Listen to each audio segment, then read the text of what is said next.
Welcome back to James Military Talks. Today, we're breaking down one of the most intense geopolitical flashpoints in recent memory. We're looking at a massive tactical analysis of the confrontation between United States expeditionary forces and the Iranian military along the world's most dangerous maritime corridor. This isn't just about firepower, it's about the chess match between a global superpower and a defiant regional power. To understand this clash, you first have to look at the Iranian strategy of asymmetric warfare, designed to close the global energy tap at will. The United States responded with a doctrine of freedom of navigation, which basically means they won't let anyone hold the world's oil supply hostage. This specific mission was triggered by intelligence suggesting Iranian anti-ship missiles were being fueled for an imminent strike. From the U.S. perspective, this was a preemptive defensive move. From the Iranian side, it was seen as a direct violation of their sovereign waters. The USS Tripoli served as the centerpiece for the American naval presence, acting as a massive floating launch pad just off the coast. United States Marines on board were tasked with the amphibious side of the house, hitting the beach while the air stayed crowded with steel. These Marines aren't just infantry, they are trained for visit, board, search, and seizure (VBSS) missions in the roughest seas on the planet. Their primary target? The Iranian Revolutionary Guard Corps coastal radar stations that track every tanker passing through. On the other side, Iranian defenders had spent years fortifying these limestone cliffs with hidden silkworm missile batteries.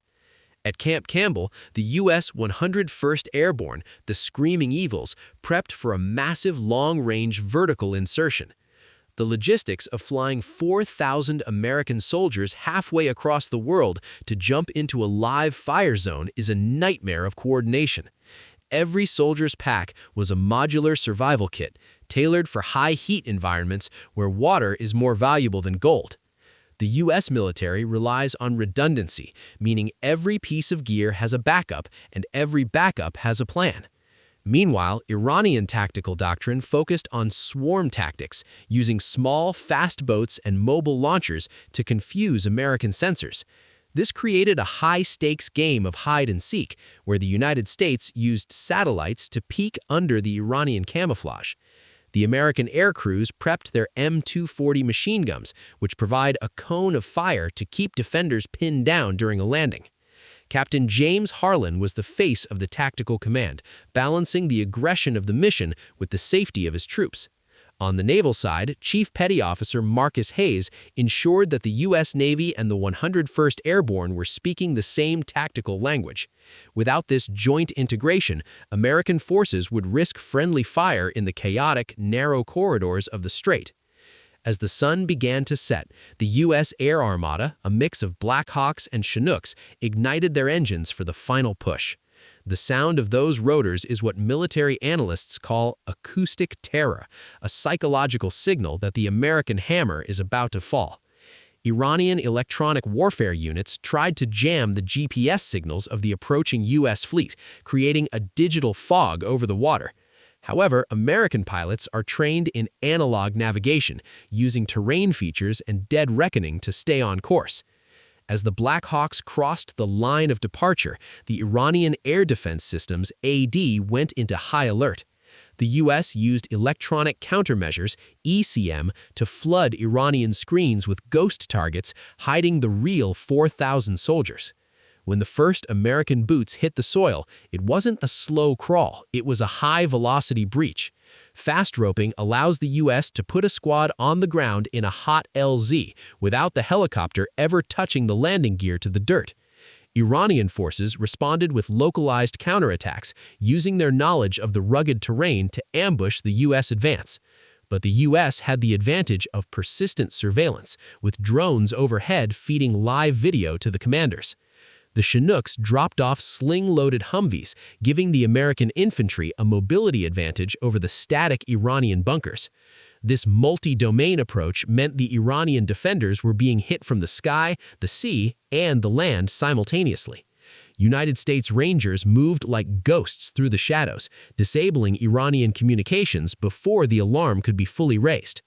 Captain James Harlan coordinated the phase lines, ensuring the U.S. forces didn't overextend into Iranian trap zones.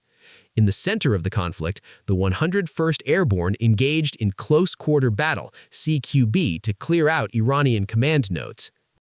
This is the most dangerous part of any American operation, entering reinforced concrete tunnels where the enemy knows every corner.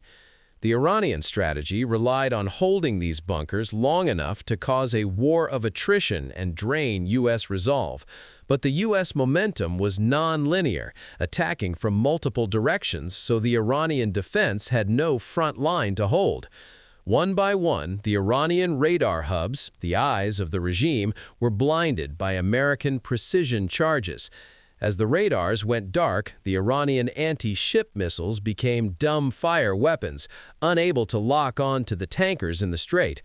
The United States Marines secured the beachheads, creating a logistics bridge to funnel in more supplies for the 101st. This cooperation between the U.S. Navy and the U.S. Army is a rare sight and a testament to the scale of the threat. Within hours, the American flag was visible over the primary Iranian observation post. To the U.S., this was a victory for global trade. To Iran, it was a foreign occupation of their maritime borders. The tactical victory was clear. The American forces had dismantled a multi-billion-dollar Iranian defense grid in a single night. As the first oil tankers began to move, the U.S. Navy established a safe corridor to prevent Iranian mines from causing a disaster. The Iranian Navy, seeing the scale of the U.S. air support, chose to pull back into their protected harbors. This de-escalation through strength is a controversial but effective part of American foreign policy in the Middle East. Captain Harlan walked the line, not as a conqueror, but as a commander finishing a surgical procedure. Chief Hayes noted that the success wasn't just in the shooting, but in the restraint shown by U.S. forces once the objective was met. The world's economy breathed a sigh of relief as the price of crude oil stabilized almost instantly. Iranian media outlets condemned the move, while American officials praised the professionalism of the 101st Airborne. This mission highlighted the technological gap between U.S. night vision capabilities and standard Iranian optics. In total darkness, the American soldiers see the world in green-tinted high definition, while the defenders are left guessing. The psychological impact on the Iranian regional proxies was massive, showing that the U.S. could reach out and touch any target. However, critics of the U.S. move argue that this only increases the long-term tension with Iran. From a purely military standpoint, the execution of the air assault was a 10 out of 10. The 4,000 American troops proved that massed infantry is still relevant in the age of cyber warfare. As the dust settled, the Iranian coastline remained a tense, silent witness to the night's violence.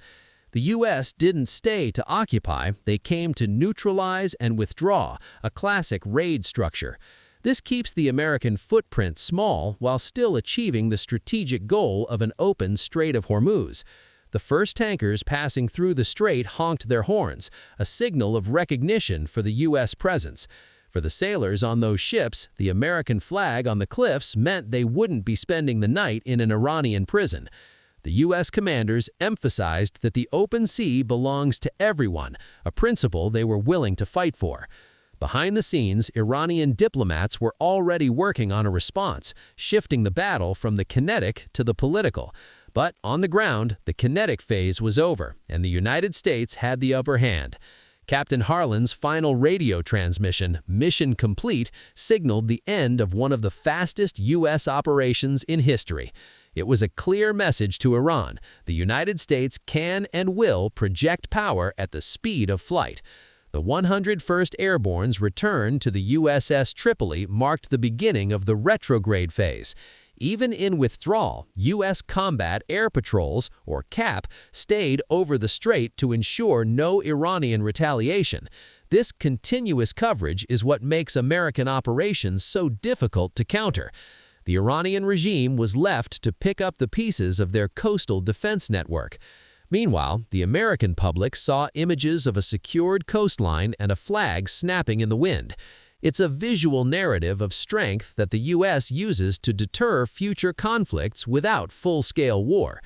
The Iranian perspective remains that this was an act of aggression, ensuring that the cycle of tension will continue. But for today, the tactical reality is that the United States controls the flow of the strait. Freedom of the seas is a global commodity, and tonight it was bought with American sweat and Iranian retreat. The mission is over, the strait is open, and the world moves on until the next time these two powers collide. So, there you have it, a full-spectrum look at the U.S. versus Iran showdown in the Strait of Hormuz. Whether you see it as a necessary defense or a provocative strike, you can't deny the sheer technical skill involved in moving 4,000 troops into a hornet's nest and coming out on top. What do you think? Was this a masterstroke of American strategy, or is it just poking the Iranian bear? Let me know your thoughts in the comments below, and don't forget to like and subscribe to James